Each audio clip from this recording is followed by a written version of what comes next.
दोस्तों, मियाँ बीवी का जो ये रिश्ता होता है ना, इस रिश्ते के अंदर सबसे पहली चीज जो आती है वो आता है भरोसा और विश्वास। ये इस रिश्ते के अंदर सबसे मजबूत कड़ी होती है कि पति पत्नी के बीच का जो रिश्ता है इसके अंदर विश्वास और भरोसे का होना बहुत जरूरी है। जब पति पत्नी के रिश्ते के अंदर भरोसा और विश्वास होगा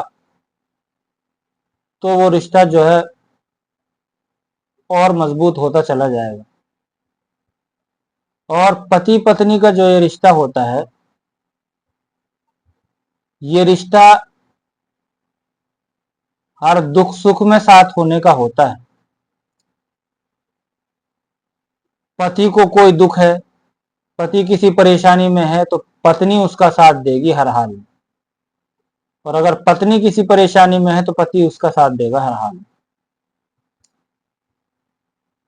लेकिन जब इस पति पत्नी के रिश्ते के अंदर खुदगर्जी की जो दीवार बीच में आ जाए, खुदगर्जी की आड़ बीच में आ जाए,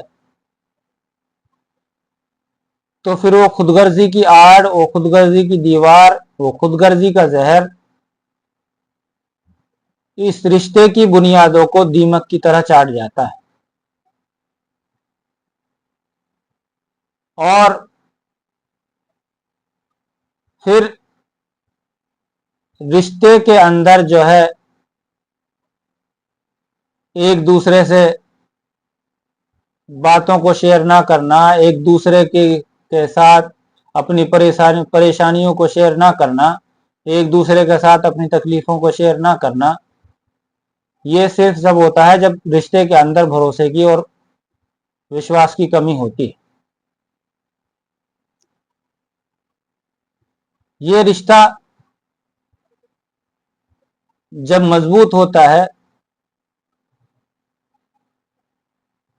तो इस रिश्ते के अंदर जो है कोई भी कितनी भी बड़ी परेशानी आ जाए, लेकिन जब पति पत्नी एक दूसरे का साथ देते हैं तो हर परेशानी से लड़कर, टकराकर, झगड़कर उस परेशानी का हल निकाल लेते हैं। लेकिन आज के फिलहाल के वक्त में जो पति पत्नी का रिश्ता है ये बहुत ट्रेंडिंग में चल रहा है।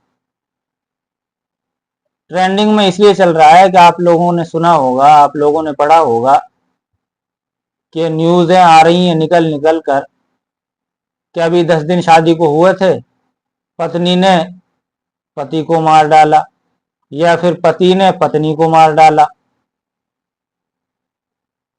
बहुत सारी कहानियां आपने सुनी होंगी, अखबारों में पढ़ा होगा।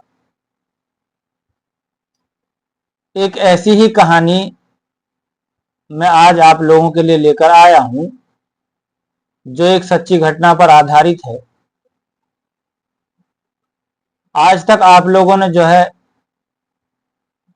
ऐसी कई कहानियां सुनी होंगी कि जिसमें कत्ल करने से पहले प्लानिंग की गई, साजिश रची गई, और कत्ल के बाद में साजिश रची गई, और फिर आखिर में ये हुआ कि सारी साजिशें बेनकाब हुई, सारी साजिशों पर से पर्दा उठ गया। लेकिन ये कहानी एक ऐसी कहानी है जो उन सबसे अलग है। कत्ल से पहले की कहानी, कत्ल के बाद की कहानी, ये सारी तो आपने सुनी होंगी, लेकिन कत्ल के वक्त की कहानी, एक लाइव कत्ल के एक पत्नी अपने पति को जो है मार भी रही है और साथ में जो उसका आशिक है उससे वो लाइव बात भी कर रही है, लाइव चैट भी कर रही है। ऐसी कहानी आपने शायद ही सुनी होगी। तो आदाब, सलाम, गुड इवनिंग। आप तमाम लोगों का स्वागत है हमारे चैनल ट्रूथ तक के इस एपिसोड में। तो चलिए कहानी शुरू करते हैं। ये कहानी है दिल्ली के उत्तम नगर की। तो दिल्ली के उत्तम नगर में एक परिवार रहता था। उस परिवार के अंदर करण नामी एक शख्स है। उसकी शादी होती है 10 साल पहले सुष्मिता नाम की एक लड़की के साथ। शादी हो जाती है, सब कुछ अच्छा चल रहा है। करण भी जॉब करता है, सुष्मिता भी जॉब करती है। दोनों अपने अपने जॉब में लगे हुए हैं, अपनी जिंदगी में जो है आगे बढ़ रहे हैं। फिर उनका एक बेटा होता है और सुष्मिता जो है बेटे के होने के बाद में अपनी जॉब छोड़ देती है। फिर उसके बाद में जो है करण अपनी जॉब कंटिन्यू रखता है। करण जो है नोएडा की एक कंपनी में प्रोडक्ट एनालाइज करने का उसका काम है कि प्रोडक्ट ठीक है या नहीं है। सब कुछ अच्छा जा रहा था। लगभग शादी के 8 साल बाद तक सब कुछ अच्छा चलता रहा। खूब हंसी खुशी जिंदगी में रहे। अच्छी अच्छी हंसी खुशी वाली जिंदगी चल रही थी। फिर सुष्मिता एक दिन कहती है, उससे पहले वो सब जॉइंट फैमिली के अंदर रहते थे, अभी तक वो सब जॉइंट फैमिली में है। लेकिन फिर सुष्मिता एक दिन कहती है करण से, क्यों ना हम एक अलग घर ले लें, अलग घर में रहने लग जाएं। तो करण भी कहता है ठीक है, अलग घर ले लेते हैं। तो करण वहीं अपने जिस मकान में वो अब तक रह रहा था अपने भाई के साथ, अपनी माँ के साथ, उस मकान से थोड़ा हट करके उसी गली के अंदर दूसरा मकान ले लेता है। अब सुष्मिता और करण जो है उस मकान के अंदर शिफ्ट हो गए और सब कुछ अच्छा चल रहा है। फिर आता है जो है साल 2023। साल 2023 जब आता है तो उसी बीच में रिश्तों के बीच जो है दूरियां बननी शुरू हो जाती हैं। जो अब तक 8 साल से सब कुछ सही चल रहा था, अब 2023 में आकर के रिश्तों के बीच में दूरियां बननी शुरू हो जाती हैं। रिश्तों में जो है दूरियां बननी शुरू हो जाती हैं।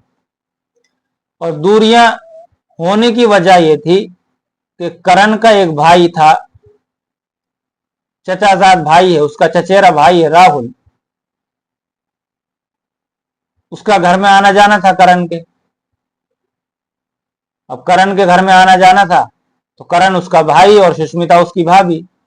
अब किसी को कोई शक भी नहीं है किसी बात का कि देवर भाभी का रिश्ता है, तो उसका आना जाना रहता था घर के अंदर। लेकिन साल 2023 के अंदर हुआ यूं कि सुष्मिता और राहुल के बीच में जो है इश्क पनपने लगा। दोनों के अंदर प्यार हो गया। जब दोनों के अंदर प्यार हो गया तो ये रिश्ता चलता रहा। 2 साल तक ये रिश्ता चलता रहा। दोनों चुप चुप के मिलते रहे। अब दोनों खूब मिलते थे। जब जो है करण नौकरी पर होता था तो करण का भी नौकरी से आने का कोई फिक्स टाइम नहीं था। लेट लेट घर को आना, नौकरी ऐसी थी, कई कई दिन घर से बाहर रहना, लेट घर आना। तो इसी वजह से मौका भी खूब मिलता था दोनों को, और लोगों को शक भी नहीं होता कि देव और भाभी का रिश्ता है, तो लोग ज्यादा शक भी नहीं करते। अब ये रिश्ता 2 साल तक चलता रहा। जब इस रिश्ते को 2 साल हो गए, दोनों मिलते रहे, तो अब सुष्मिता के मन में एक प्लान आता है। वो राहुल से कहती, उसको डिस्कस करती है कि यूं हम ऐसे कब तक मिलते रहेंगे।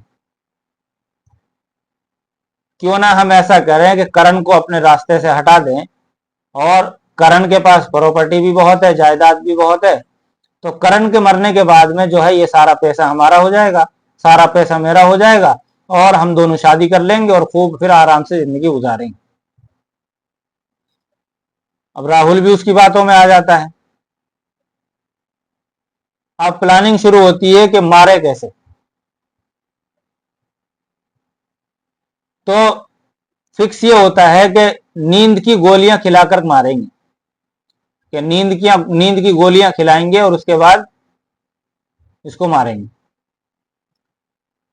तो राहुल नींद की गोलियां लाकर दे देता है सुष्मिता को। तो फिर रात आती है 13 जुलाई। 13 जुलाई की रात आती है, तो उस दिन दोनों डिस्कस करते हैं कि आज रात में काम करना है, आज रात में अपना काम को अंजाम देना है और करण को रास्ते से हटाना है। अब दोनों प्लानिंग करते हैं कि गोलियों को कैसे दिया जाए, टैबलेट कैसे दी जाए। तो सुष्मिता कहती है कि करण को दही बहुत पसंद है, मैं टैबलेट्स को जो है पीस करके दही में मिला करके दे दूंगी। उसके बाद में होता यह है, सुष्मिता जो है दही में टैबलेट मिला देती है और करण को खाने के लिए देती है। लेकिन इत्तेफाक से उस दिन ऐसा हुआ कि करण का उस दिन दही खाने का मन नहीं था, करण ने उस दिन दही नहीं खाई।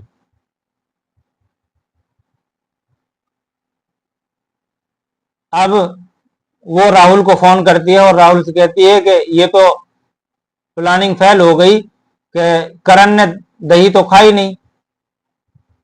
तो राहुल कहता है कोई बात नहीं, जो गोलियां और बची हैं उनको मिला करके रोटियों में खिला दो, वो खाना खाएगा तो उन खाने में मिला करके दे देना। तो सुष्मिता कहती है ठीक है। सुष्मिता फिर ऐसा करती है और टैबलेट पीसती है और उन टैबलेट्स को जो है खाने में मिला करके करण को खिला देती है। उस दिन जो है करण ने खाना भी लेट खाया, 11 साढ़े 11 बज गए थे खाना खाते हुए। तो करण कहता है कि मैं सोने जा रहा हूं, कल संडे है और संडे की छुट्टी होती है। तो करण कहता है कि कल छुट्टी भी है तो मैं सोने जा रहा हूं, कल बाहर घूमने चलेंगे। तो करण इतना कह करके अपने कमरे में सोने चला जाता है। अब सुष्मिता जो है वो बार बार करण को देख रही है कमरे में कि सोया या नहीं सोया। अब वो चैट कर रही, बातें कर रही है उस राहुल से, क्या अब क्या करना है। राहुल पूछता है कि वो सोया या नहीं सोया। वो कहती है सो तो गया है।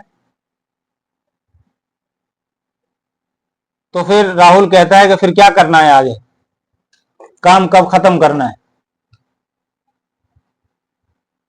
तो सुष्मिता कहती है 4 बजे तक इंतजार करते हैं, अगर गोलियों से जो ये मर जाता है तो ठीक है, नहीं तो फिर आगे कुछ देखते हैं। तो राहुल कहता है 4 बजे बहुत लेट नहीं हो जाएगा। तो सुष्मिता कहती है, तो सुष्मिता का जवाब आता है ऐसा करते हैं 3 बजे कर लेते हैं। फिर राहुल कहता है चलो ठीक है, जैसा तुम चाहो ऐसा करो। बात यूं ही चलती रहती है और ऐसे ही बातों में राहुल भी जो है उसके घर के, राहुल को भी जो है चैन नहीं आ रहा था। राहुल भी जो है उसी गली के अंदर टहल रहा था, कभी अपने घर जाता कभी उसी गली के अंदर टहलता और लाइव बातचीत कर रहे हैं दोनों। राहुल को भी चैन नहीं है कि राहुल भी ये सोच रहा है कि राहुल को भी ये लगी हुई है कि घर से क्या रिपोर्ट आए, क्या हो रहा है घर के अंदर, क्या चल रहा है, ये सारी बातें राहुल के दिमाग में चल रही हैं और वो बातें कर रहा है। कभी वो कहती है, सुष्मिता राहुल से कहती है पता नहीं मरा है या नहीं मरा है, कि मौत कैसे होती है, कितनी देर में मर जाता है आदमी, ऐसा नहीं, ऐसा करो तुम आ जाओ मदद के लिए। तो ऐसे करते करते 3 बज जाते हैं। फिर राहुल सुष्मिता से पूछता है कि अब क्या चल रहा है। सुष्मिता कहती है कि हल्के हल्के सांस आ रहा है। तो राहुल कहता है ये तो अगर गोलियों से असर नहीं हो रहा है तो ऐसा करो कि शॉक दे दो, इलेक्ट्रिक शॉक। सुष्मिता कहती है वो कैसे?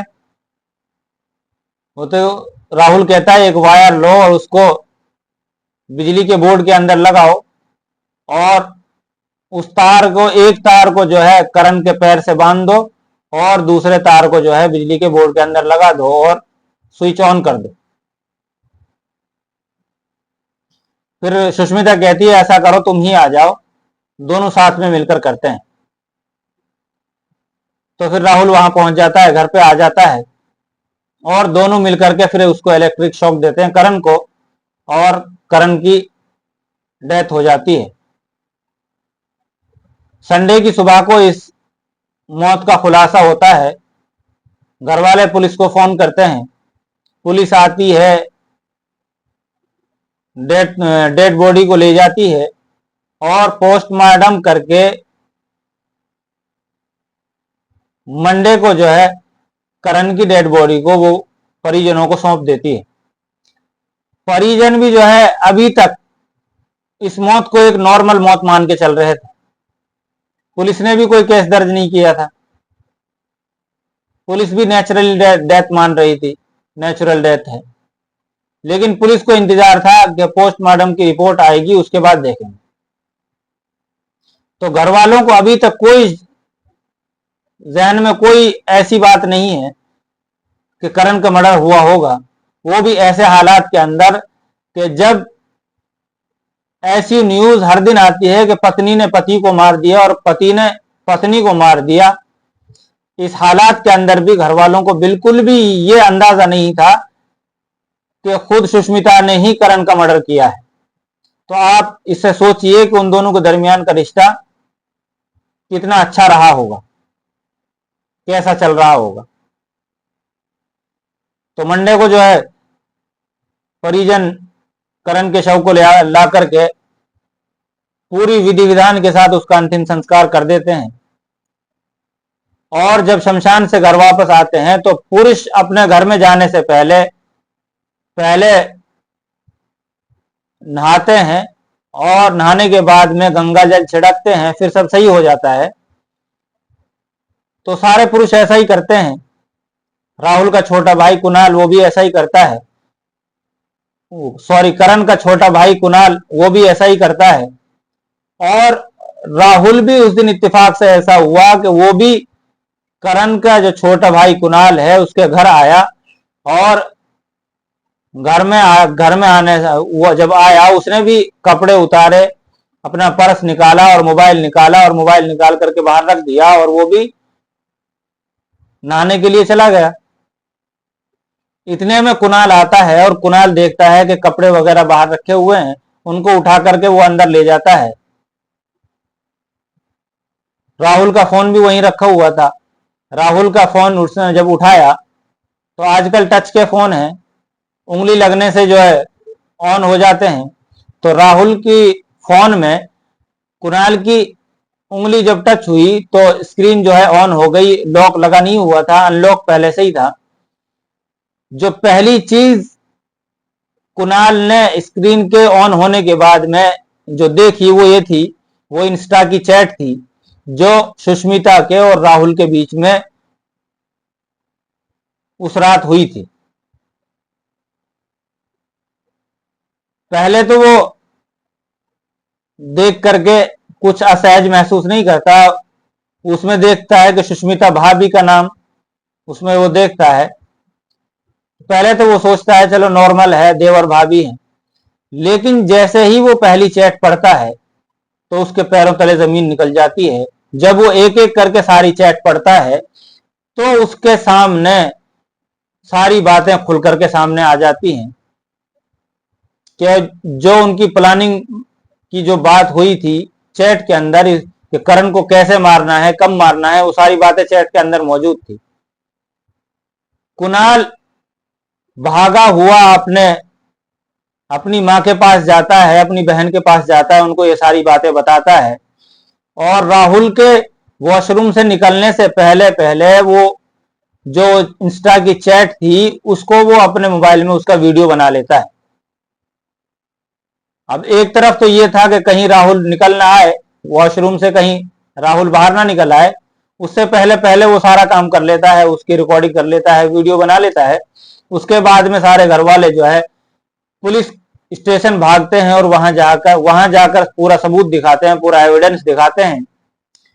लेकिन पुलिस सबूत और एविडेंस देखने के बाद में ये कहती है, कोई कार्रवाई नहीं करती, और पुलिस कहती है कि पहले पोस्टमार्टम जो रिपोर्ट है उसके बाद उसको आने दो, अगर उसमें कोई फॉल प्ले हुआ तो उसके बाद हम कोई कार्रवाई करेंगे।